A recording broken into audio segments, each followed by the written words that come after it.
There we go. Good morning, I'm referee Pachorka. Do I have Ishkwata Fowler in the hearing room? Yes, sir, that's me. Okay. And do I have Naomi Thompson in the hearing room? Yeah. Okay. And it looks like we've also got an attorney in the hearing room. And this is Mrs. Sparza Cassiano. Forgive me if I'm mispronouncing that. And Yeah. are you the attorney for Ms. Thompson? I am, Your Honor. Okay. Looks like we're ready to get started then. This is a child support show cause hearing. And Mr. Fowler, before we get started, I have to advise you that you have the right to request a court-appointed attorney. If you make that request, we will postpone today's hearing to give you time to talk with your lawyer. And Mr. Fowler, are you requesting a court-appointed attorney today? No, sir. All right. Ms. Mullen, please call the case. Thank you. This is the matter of Ishkwata Fowler versus Naomi Fowler, now known as Thompson, docket number 2023-010-976 DM. Parties have an order for temporary custody support and parenting time signed March 7th, 2023, which orders Mr. Fowler to contribute child support, health insurance premiums, and medical support for one child in the amount of $668 per month, effective March of this year. There was a hearing held in August of this year. Mr. Fowler had failed to appear. The warrant was recalled when he posted a $200 reduced bond, and he was ordered to appear again today. The current balance on the account owed is $4,142.84, of which $3,881.85 is owed to Ms. Thompson in child support. Medical support owed to the state is currently $125.99, and then there are fees and costs. Payments on the account since charges began. We received profit sharing income on behalf of Mr. Fowler. In May of this year, we received $1,136.16. And then there is the $200 bond he paid in August. Ms. Mullen, do you know what the profit sharing is all about? It is a per cap that Mr. Fowler receives twice a year, I believe, from the band. So it will come again in November, likely. Okay. Mr. Fowler, are you currently employed? Yep, self-employed. Okay. Yes, And sir. how long have you been self-employed for? I've been maybe 2 or 3 years. It's not like a super consistent thing. I'm like more of like a handyman. I just find, solo work and stuff like that when I can. Sometimes sometimes it really slows down. Sometimes it's pretty good. Like recently it's been pretty slow. Like right now I'm actually holding off on my job that I'm supposed to be on right now in Maple City for this right now. So Okay. So well, I guess as a handyman, what kind of jobs do you typically do? I just do painting and like drywall, and I do some flooring. I guess I shouldn't really say handyman or the contractor. Do you do Saying it's that kind of status. It's not like I'm saying it's not a big successful endeavor or anything like that. It just keeps me afloat. do you do new construction or remodels or a combination? No, kind of a combination. I don't really get a lot of new builds or anything like that. Usually I just, it's kind of client to contractor direct, meet and transactions, stuff like that. And how do you get clients?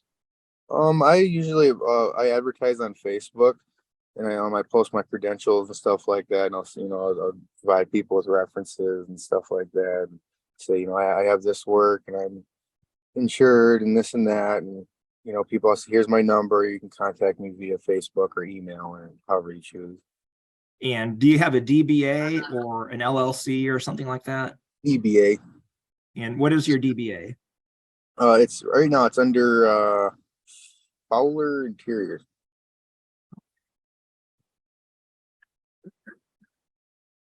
Are there any general contractors that you ever that you have a business relationship with? Oh, no, not at all. I usually just find small jobs, nothing really large. I don't really like to take on too large scale projects. I just kind of like to try to make a decent salary if I can. But it's never, thing with that though, it's never really set. Like, I just find what I can. Like, for example, this one that we did, I'm splitting with a buddy, and we're there for it took us 11 days, or we're almost done. We took on a little bit of extra work for a little bit of money, but I started that one 13 days ago, or maybe last week, and I sold it for 4,000. I split it with a buddy of mine, another contractor. He's not really a network. He's just a guy that I know that's a good painter, that I do work with, and stuff like that. But anyway, before that, I was pretty hard up for work, and then when I finally found that, I had recently just put $350 on her account last week when I got the down payment and everything, and then I should be done with this job here maybe 4 days. I've been kind of holding off and on because of the rain. I know we've got a lot of rain out in Leelanau. But I should have I got the ticket right here, actually.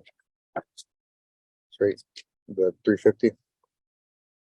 I just made that on Friday. So you're saying that you came into the front of the court and paid 350? Yeah. Okay. When did you do that? Sorry, I thought you would have been notified or something. It was on the 6th. Okay. And then I think I did 20 before that or something. So, Ms. Mullen, is 370. that reflected in our records? Yes, Your Honor. It looks like it was receipted here yesterday, or I'm sorry, on the 9th. So it's on its way to Lansing, which is why it doesn't show up as a confirmed payment yet. But it is on its way, the $350. Okay. I can show All it. right. And so you're saying that you've got this job that you're kind of maybe going to be starting soon in Maple City. No, I'm already on it, right? I'm already on it You're right on now. it, That's where okay. this 350 came from, actually. So I got a little bit of money and I went in there and paid it. do you operate anywhere else besides Leelanau County? When I get it, I mean, I usually don't go anywhere outside, maybe 40 minutes, anything like that, just to kind of, save on the gas money and stuff like that. Because like I said, I don't do big end, high paying jobs or anything like that. So. All right. Any health issues? No, sir. Okay. And what is your housing situation? Right now I'm living in I'm renting a room right now, with my girlfriend at her mother's place. And we do have a baby, a daughter that's going to be here in probably like a week and a half. And another thing I wanted to bring up too, I have a list of a lot of things going on. Like right now I'm in the midst of, and I could probably, produce some proof of that. I just spent, I think a month ago, I spent like $2,800 on flooring that I needed to get for this house because we had a mold and mildew problem, and I can show that. I can prove all that to you too. And we had to take mold and mildew resistance and killing stain. And I got to stain the flooring and stuff like that, replace some of the decking so to ensure the newborns health and stuff like that. And I got some drywall repair that was in there from when I moved in prior to me moving in that I have to do, and some of the insulation needed to be redone and stuff like that. I did that. That was pretty costly. I have a question about the drywall on the insulation. Is that work that you'll be doing personally? Yeah. Okay. And is your girlfriend's mother going to compensate you for those improvements to her home? That's kind of it's just kind of me, I'm not really asking her for anything because I'm trying to show her that I appreciate, her helping me with the situation. Because when I got divorced that time ago, I lost my housing situation. I had a place to live. I had a place we were renting and stuff. I had paid all the rent and everything every month, and helped where I could with the other stuff. Me and her split it halfway, and I lost that. And then I finally found this situation, and right now I'm in the middle of trying to saving up money to acquire a land or another housing situation. Like I said, I have you know, I have a good enough and safe enough situation, a suitable enough situation for this daughter that's coming right now of mine. But, you know, like, and that was already expensive as it was. And that's just one of my things on my list. And I could show you the picture of all the flooring and everything like that still there. I could show you the damage and the before, you know, I could get you the before, and then I could show you when it's done. I could show you all the, you know, the material price for all of this, everything like that. And, you know, I got to do that before the baby comes. That's going to take, you know, drywall finishing at that takes a week, and that takes time out of my work as it is, you know, already. Have you purchased the drywall yet? Yeah. And have you purchased the insulation yet? Yeah, but I have some insulation, some R15. All right. Just a And bundle of it. are you actually charged a monthly rent? No, but I always commit to like $300 a month because it's just common courtesy. You know, I live in that woman's house. And Okay. Do you have transportation? yeah, I have a license. I have 2 vehicles. Okay. But they're both having problems though. That's another thing. I could show you that too. The exhaust fell off on my other car, my vehicle. That's my gas saver, my beater, if you'd like to call it. And that I have no idea about cars. I know about carpentry and stuff, but I still have yet to fix that. And that's kind of what I'm relying on, you know, for when I'm gone at work, when this baby comes, to kind of get her around. If say we're gone and she needed something, that's, you know, that's another thing that I have to dish out before this baby even comes. So my point is, right now I have a lot going on financially, a lot going on. It's about this newborn baby that's about to come, and it's what I'm trying to get ready for right now. You know, and I could show you receipts and stuff like that too. Like, and yesterday, in the last 2 days, I've probably spent $350 or maybe $400 just on baby items and stuff like that, and clothes. And then the week before that, I went and bought maybe $150 worth of furniture, and I could show you all that. I could show you some of those stuff don't have receipts. Some of those stuff were like Facebook transactions and stuff like that on Marketplace, finding you know, refurbished baby furniture and, you know, changing stations and whatnot. And that was a big thing. And then another thing, I got my girlfriend that I live with, and, you know, she's pregnant and she's unemployed, and the reason it's not because she wants to be unemployed. What she can find for work is, you know, usually, or what she's comfortable with doing, I guess, is really low paying work.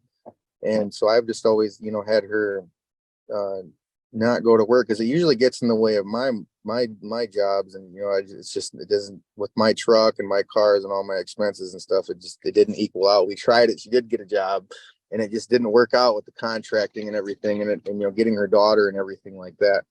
And her daughter, I consider, you know, I take care of her like she's my own whenever she's around, and I consider her like that too, like my stepdaughter. And she, I'm reading up the list of things that I got going on.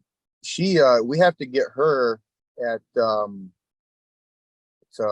Wednesdays, and then Fridays, and then on Saturdays. And I got to get her in the morning. I got to get her at a certain time of the day. I got to get her back to her dad at Safe Haven at a certain time of the day. And that really has been cutting in. Like, every single week I go and commit to that. And that has been cutting in immensely into my workload. And, you know, you know, we've been working on trying to get, she has a permit now, and I've just been trying to find the time to go out to Cadillac and be able to get her to do her driver's license. And I've already paid, you know, I've paid for that. I'm funding that. I've already funded all that, you know, and I got to pay for the other thing too, the driver's license. And then I pay for my phone bill. I pay for her phone bill. And then there was a class that I had to take that cut in. These court dates and stuff, they cut in. And another thing, I'm glad my attorney isn't here. I could prove to you this. I got a really bad attorney right now. I'm trying to fire her. Okay, so Mr. Fowler, I don't find that relevant. Okay. No, I'm saying this. No, I don't want to hear about the troubles with the attorney. That might even be privileged. So if you had something else you want to talk about expense wise, you can do that. But I don't want to hear about the attorney. No, it was relevant. What I was going to say was relevant. I'm sorry. That wasn't relevant what I said, but what I was going to say, what I was getting at. No, my attorney fees too. I just spent like $5,000 on this attorney that I got too right now, Sarah Boyd. And I spent that. Well, I dished out 3, and I had to borrow another 4 of it. Or no, 3,500 of it was what I dished out, and then I had to borrow another 4,000 of it from my dad, and I still owe him for that. I mean, the list goes on. All right, and then the transportation to Safe Haven, is that, whose child is that for? Shyla. That's your girlfriend? Yep. Okay, all right. Okay, thank you. And Miss, forgive me if I'm mispronouncing it, Cassiano, was there anything that you wanted to say today, I guess, on behalf of your client? Your Honor, I just would like to make a record that Naomi does have a son, obviously, who's on there. There just came back the paternity test with that confirmed the results that Mr. Fowler is the father of his daughter who was born in May. That will be in the divorce judgment that will come here. So while hearing all of these expenses and buying things and 150 and all this for the new baby, there's another baby he's going to be paying for as well. His daughter who was just born in May. Naomi right now pays for formula. It's very hard. She goes to work. She pays for diapers. She's supporting the kids when they're sick. She's there. So having him pay for child support is important to raise his children that she has in her possession, you know, all day and caring for them and tending to their emotional health, everything, support, and their really the necessities of life, food, everything she's doing. So I just wanted to make a record of that. Okay, thank you. All right, so the court has heard today from Mr. Fowler. He is self-employed, is a handyman, does painting, drywall, flooring. Indicated he does a combination of new builds and remodels, but mostly remodels. He does advertise on Facebook. He has a DBA. There appears to be some goodwill for his business. He just did a job which earned some thousands of dollars, which he had to split with another associate. It appears he operates in Leelanau County and the surrounding area. He has no health issues. He has housing for which he does not have to pay rent, but he makes a courtesy payment monthly of $300. He just spent $2,800 on flooring for that house. He just spent additional sums for drywall and insulation for that house, which is owned by his girlfriend's mother. He is also saving money to acquire land. He also recently spent $350 to $400 on baby items for his girlfriend's baby who will be due soon. He also spent $150 on furniture. The baby items and furniture are things that he has purchased fairly recently. I believe it was within the last week or so. Also, within the last week or so, Mr. Fowler paid $350 towards his child support obligation. He indicated that he is also paying for phones. He is paying for a lot of things. He indicated that though he's got some time issues because he's transporting his girlfriend's child back and forth to Safe Haven at various times during the week. He indicates that that's kind of eating into his work time. And he also indicated that he owes his father for some outstanding attorney's fees. So the statute to apply today is MCL 552.633. Subsection 3 of that statute provides that in the absence of proof to the contrary introduced by the payer, the court shall presume that the payer has currently available resources equal to 1 month of payments under the support order. The court finds on this record that Mr. Fowler has failed to rebut that presumption. He has paid for a multiplicity of things. He's clearly earning substantial income. The attorney's fees owed to his father are apparently, not something that he signed a promissory note for or anything like that. He's, certainly earning enough to be able to make a courtesy payment towards rent when he doesn't even have to do that. So again, on this record, the court has to find that Mr. Fowler is in contempt. He'll be placed on probation for a period of 2 years. During that 2-year period, he'll have to make his child support payment timely each month, plus an additional $87 each month towards the arrearage. If payment is not made pursuant to that plan, a bench warrant will be issued for his arrest. The amount of the bond will be set at $500, which he will have to pay or serve 5 days in jail. That'll conclude our hearing. Wow, Thank you. Thank you, Your Honor. way to go.